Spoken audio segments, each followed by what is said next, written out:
작년부터 이어져 오고 있는 반도체 부족 사태.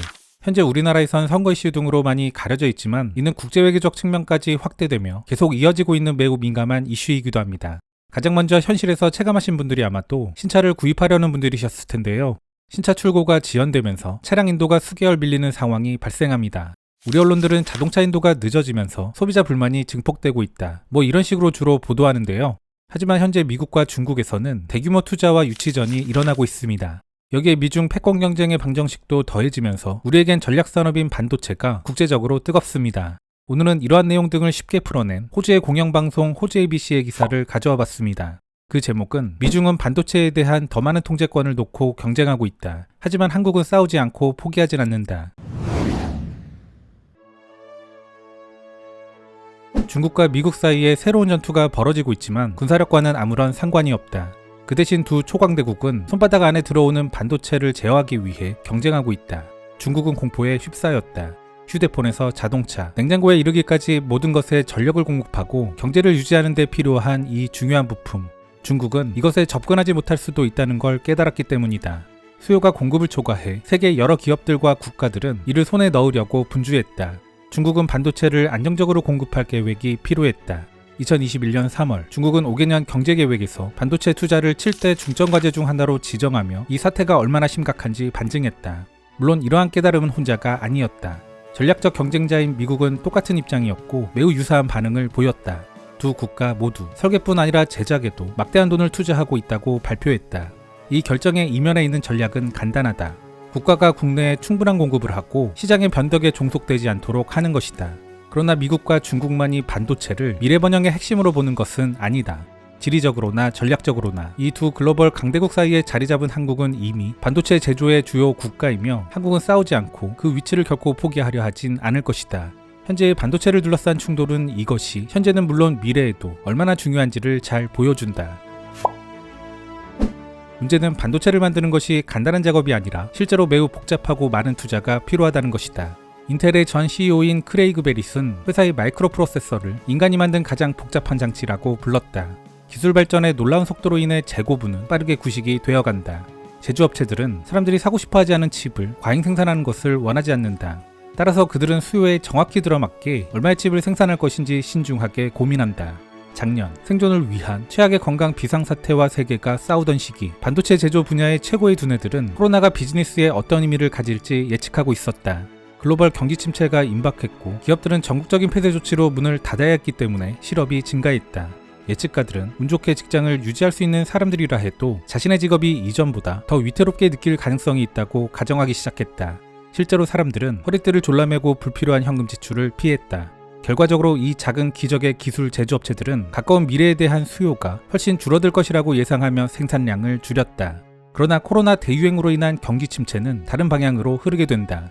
특히나 반도체 수요의 경우 오히려 반대 방향으로 가고 있음이 판명되었다. 김세환 이화여대 경제학과 교수는 말한다.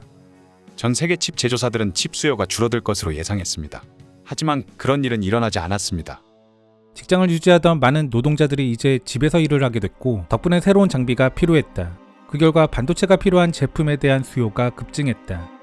온라인 비즈니스와 강의, 회의의 발달로 인해 각종 반도체에 대한 수요가 급증했습니다. 그리고 이는 노트북과 스마트폰에 대한 수요를 더욱 증가시키게 됩니다.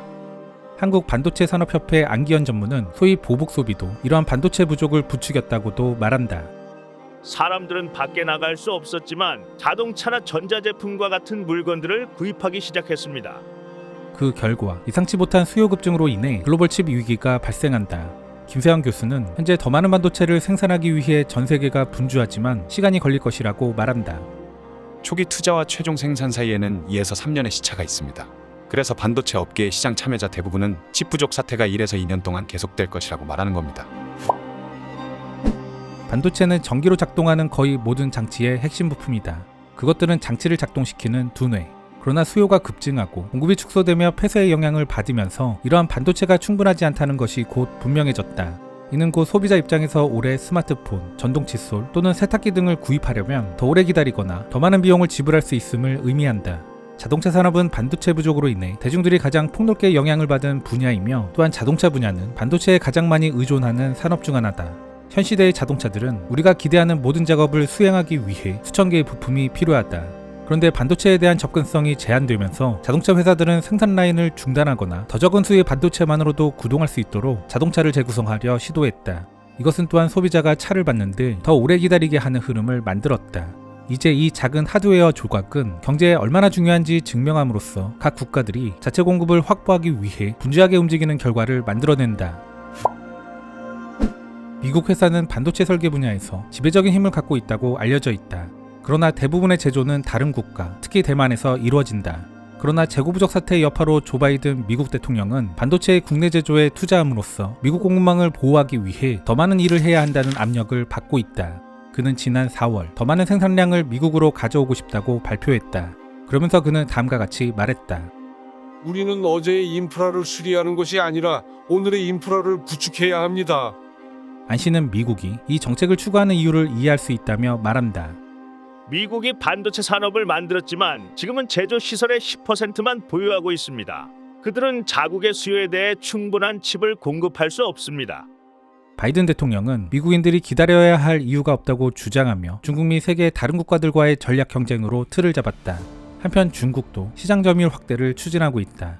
시 주석은 중국이 특히 반도체에 중점을 둔 첨단 산업에 1조 3천억 달러 이상을 지출할 것이라고 말했다. 그러나 안 씨는 미국이 여전히 이 경쟁에서 앞서고 있다고 말한다. 시설을 건설할 때 특정 미국 제조 장비가 필요합니다.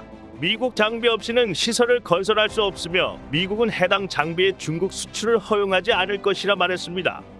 그러나 세계의 두 경제대국이 이 분야의 유일한 경쟁자는 아니다. 한국은 이미 세계 1위와 4위의 반도체 생산업체인 삼성전자와 SK하이닉스를 가진 반도체 제조의 주요 국가다. 또한 반도체 생산과 연결된 2만 개의 기업으로 인해 반도체 제조는 한국 경제에 매우 중요하다. 과거 한국은 도시바, 앱손 등사의 경쟁에서 정말 성공적이었다. 그러나 김세환 교수는 한국이 현재 매우 많은 투자 여력을 가진 경쟁자와 마주하고 있다고 생각한다. 중국 정부는 반도체 산업에서 한국 정부 규모의 돈을 쓸 준비가 돼 있기 때문에 중국과의 게임은 정말 다릅니다. 한국의 기술과 기업들을 가져오기 위해 무엇이든 할 겁니다. 그러나 한국은 싸움 없이는 무너지지 않는다. 그들은 반도체 허브로서의 위치가 경제적 성공에 얼마나 중요한지를 잘 인식하고 있으며 그 위치를 유지하기 위해 투자를 2배로 늘리고 있다. 한국은 자신의 지위를 지키는 것에 만족하는 것을 넘어 현재 미국 기업이 장악하고 있는 프로세서 분야에까지 더 나아가고 싶어한다. 큰 도박과 같은 상황이 마련되고 있다. 아무쪼록 칩 제조에 막대한 자금이 투입되는 만큼 가까운 미래에 칩 부족이 줄어들어 소비자에게 더 저렴한 가격에 제공되기를 바란다. 경제적 측면에서 반도체는 우리에게 매우 중요한 의미를 가진다는 점 누구나 인정하실 거라 생각합니다. 다만 여기서 반도체가 중요한 또 다른 이유로는 안보적 측면도 있습니다. 다들 아시겠지만 지난 1994년 북한의 핵위기 당시 미국은 북한의 핵시설을 폭격하려는 검토를 했습니다.